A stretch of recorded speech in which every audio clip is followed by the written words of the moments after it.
Hello everyone, welcome back to my YouTube channel. And today, um, we'll just get back to where we left.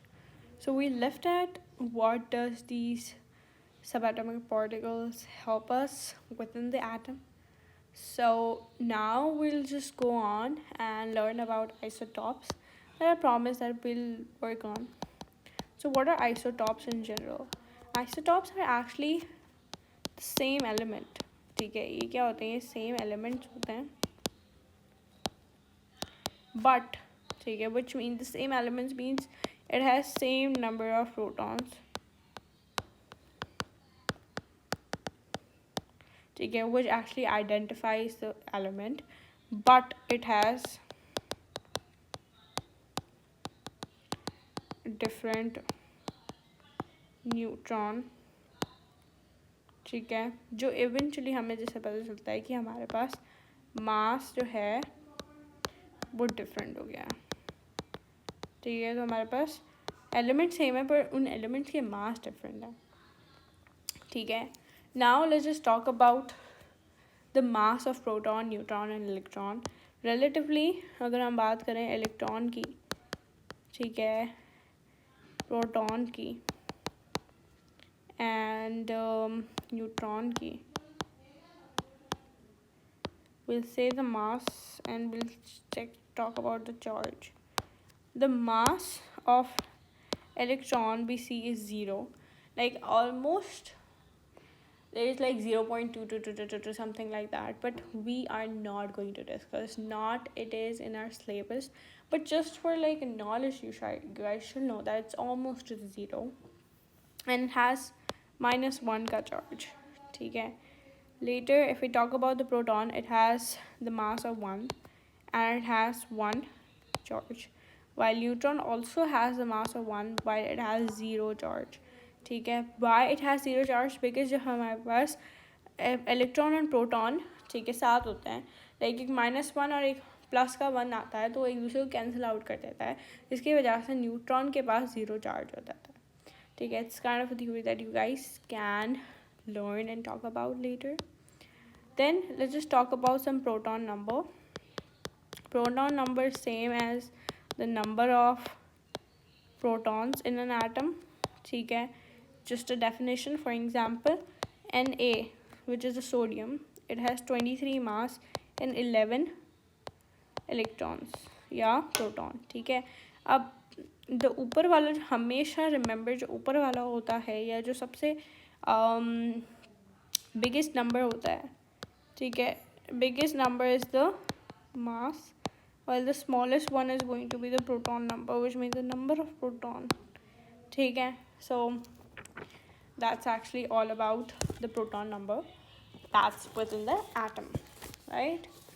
Now let's just move towards the nucleon number, और अगर हम बात करें किसकी, atomic mass की.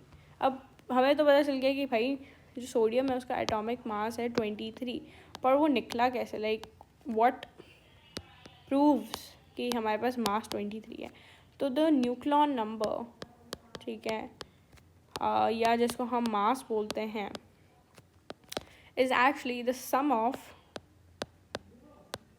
Proton and neutron. ठीक है, तो प्रोटॉन और न्यूट्रॉन को साथ मिलाएंगे एक एटम के अंदर तो इट कम्स एज व्हाट, हमारे पास द न्यूक्लियन नंबर.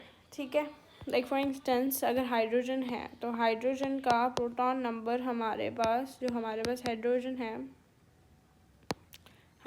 है इट हैज़ नो न्यूक्लियस, मतलब इट हैज़ नो 0 न्यूट्रॉन. ठीक है, it has only have 1 proton, तो इसका हमारे पास मास कितना हो गया 1. ठीक है, that's something we should know. ठीक है, सो दैट्स वाई हाइड्रोजन को हम ऐसे लिखते हैं. Let me see, wait, 1 and then 1. ठीक है, हमेशा just know this thing that हमारे पास जो periodic table होता है, the P table, it never shows the nucleon number या उसका mass. It always shows AR, which is relative atomic mass, which is something we have to talk about now. ठीक है, अब let's just talk about it. eventually. If we talk about the relative atomic mass, it's something which is very important, and it exists because हमारे पास बहुत सारे isotopes exist करते हैं. अब देखो हमारे पास इतने सारे आइसोटॉप हैं, जैसे मैंने बात की हमारे पास कार्बन के आइसोटॉप्स हैं, हमारे पास क्लोरीन के आइसोटॉप्स हैं, या बहुत सारे अगर कुछ ऐसे एलिमेंट्स हैं जिनके हैं. ठीक है, अब हमारे पास डिफरेंट मासेस होने की वजह से हम कैसे बोल सकते हैं, अगर मैं बोलूँ क्लोरीन का या जस्ट टेक सोडियम में, सोडियम का मास 23 है और एक सोडियम है जिसका मास 24 है, तो मैं कौन सा पीरियोडिक टेबल में लिखूं. ठीक है, तो दो मासेस के वजह से गड़बड़ी हो सकती है. तो हम क्या करते हैं, हम इन दो मासेस का एवरेज लेते हैं and we call it AR, and that is something written in the periodic table to avoid any sort of confusion. ठीक है, and how do we take the relative atomic mass, will study now. It's actually the average mass of all isotopes, ठीक है, of an element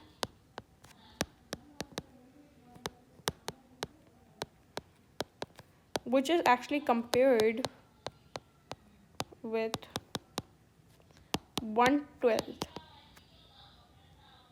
ठीक है, 1/12 of carbon 12. ठीक है, for example 1/2 1/2 ये दोनों कट जाते हैं और इट मेक्स इज 1 यूनिट. तो एक यूनिट बनाने के लिए हमने दुनिया के दुनिया में जितने भी आइसोटॉप्स होते हैं उनकी इतनी परसेंटेज होती है. ठीक है, फॉर एग्जाम्पल 35 70, क्लोरीन है 17 है, उसका 37 आइसोटॉप है, ये रियल में एग्जिस्ट करता है. अब दो आइसोटॉप है हमारे पास क्लोरीन के, how will we find the average atomic mass? So to know that, you guys have to watch my second video which is coming after this, right? So just be with me and do revise other part of the lectures to know what's happening in the second in the another video. So that was all about this video. Just follow back to the another video to know. Thank you.